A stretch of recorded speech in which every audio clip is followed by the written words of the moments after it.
At the beginning of love, everything feels louder, brighter, and more intense. A simple message can change your mood, a small smile can feel unforgettable, and time seems to move differently. This early stage of love often feels magical, almost overwhelming, and many people wonder why it feels so powerful at first, and why that intensity doesn't always last. The answer lies in a mix of biology, psychology, expectations, and personal growth. When people first fall in love, the brain reacts in a way that is surprisingly similar to an adrenaline rush. Chemicals like dopamine, norepinephrine, and serotonin play a huge role. Dopamine is responsible for pleasure and reward, which is why seeing or thinking about the other person feels exciting and motivating. Norepinephrine increases alertness and energy, which explains the racing heart, nervous excitement, and even loss of appetite or sleep. At the same time, serotonin levels can drop, leading to obsessive thoughts where the person seems to occupy the mind constantly. This chemical cocktail is designed to focus attention intensely on one individual. From an evolutionary point of view, this intensity makes sense. Early humans needed strong motivation to bond quickly, choose a partner, and form connections that could support survival and reproduction. The brain's reward system pushes people to prioritize one person above all others during this early phase. That's why the beginning of love can feel addictive. The brain is being rewarded again and again for every interaction, message, or moment of closeness. Another reason love feels so intense at first is novelty. The human brain is naturally drawn to new experiences. When someone new enters life, everything about them feels interesting, their voice, opinions, habits, and even flaws. There is so much to discover, and the unknown creates excitement. The mind fills in gaps with imagination, often idealizing the other person. Small positive traits get magnified, while negative ones are overlooked or explained away. This is not because people are foolish, but because the brain is wired to focus on rewards during the early bonding phase. Expectations also play a major role. Many people grow up with stories, movies, and songs that portray love as dramatic, intense, and all-consuming. When real-life love begins to match those images, it feels extraordinary, as if something rare and special is happening. The first stage of love often aligns perfectly with these cultural narratives, reinforcing the feeling that this intensity is what true love looks like. As long as the excitement remains, it feels like proof that the relationship is strong. Over time, however, the brain cannot stay in that heightened state forever. Constant intensity would be exhausting. As a relationship becomes familiar, the chemical balance in the brain starts to shift. Dopamine spikes become less frequent because the experiences are no longer new. The brain adapts, just like it does with any repeated stimulus. What once felt thrilling becomes normal. This process is called habituation, and it happens with almost everything humans experience, from music to food to emotional highs. As intensity fades, another set of chemicals becomes more important, especially oxytocin and vasopressin. These are often called bonding or attachment hormones. They are linked to feelings of safety, trust, and long-term connection rather than excitement.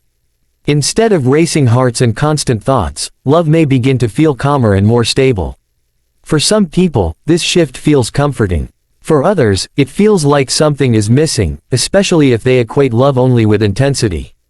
Psychologically, the fading of intensity is also connected to reality setting in. In the beginning, people often present their best selves. They are more patient, more attentive, and more careful with words and actions. Over time, real personalities emerge. Habits, flaws, disagreements, and differences become more visible. This doesn't mean love is disappearing, it means the relationship is becoming real. The brain no longer needs to idealize because it now has enough information to see the full picture. Another factor is emotional security. At the start, there is uncertainty. Questions like, do they like me?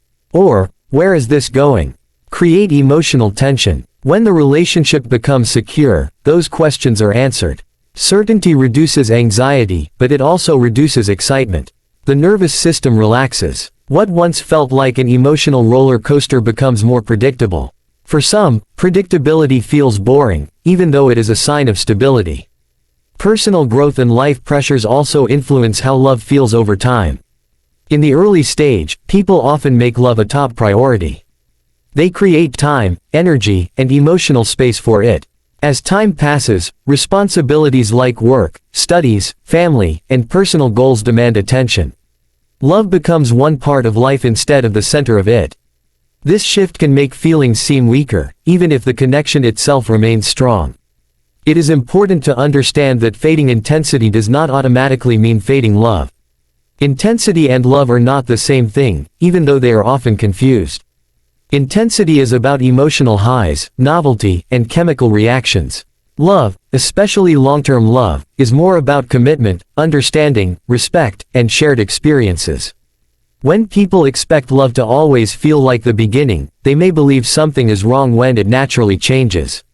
Sometimes, love feels like it fades because emotional needs are no longer being met. Communication may decrease, appreciation may fade, or unresolved conflicts may build up. In these cases, the loss of intensity is not just biological but relational.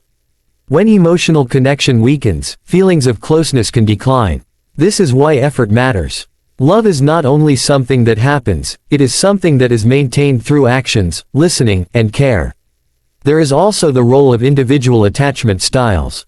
People with anxious attachment may crave the intensity of early love because it provides constant reassurance. When things calm down, they may feel insecure or unloved. People with avoidant attachment may enjoy the early excitement but feel uncomfortable as relationships deepen. Their feelings may fade as closeness increases.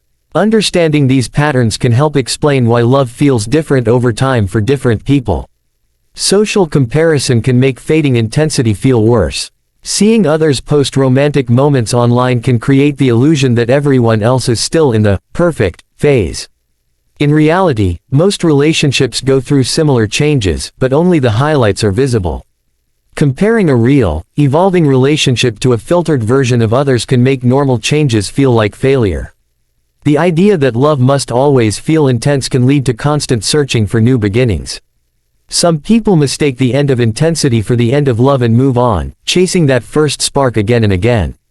While new love can always recreate the feeling, it will likely fade in the same way. Understanding this cycle can help people make more conscious choices about relationships. Love can change form without losing value. Early love is often passionate and consuming. Later love can be deep, steady, and supportive. One is not better than the other, they are simply different stages. The problem arises when people expect one stage to last forever or fail to appreciate the strengths of the next. Maintaining a sense of closeness over time requires intention. Shared experiences, honest conversations, and emotional presence can help keep a relationship alive and meaningful. While the chemical rush may not return in the same way, new forms of connection can develop. Respect, trust, and emotional safety can create a different kind of fulfillment, one that is quieter but often more lasting. In the end, love does not truly fade for everyone, it transforms. The intense fire of the beginning may settle into a steady warmth. For those who understand this shift, love can feel less dramatic but more real. For those who don't, the change can feel confusing or disappointing. Knowing why love feels intense at first and then changes can help people navigate relationships with more patience, realism, and emotional maturity. Understanding love as a journey rather than a single feeling allows room for growth. The beginning is about discovery and excitement. The middle is about learning and adjustment. The later stages are about choice and commitment. When love is seen this way, its changing nature becomes less frightening and more meaningful.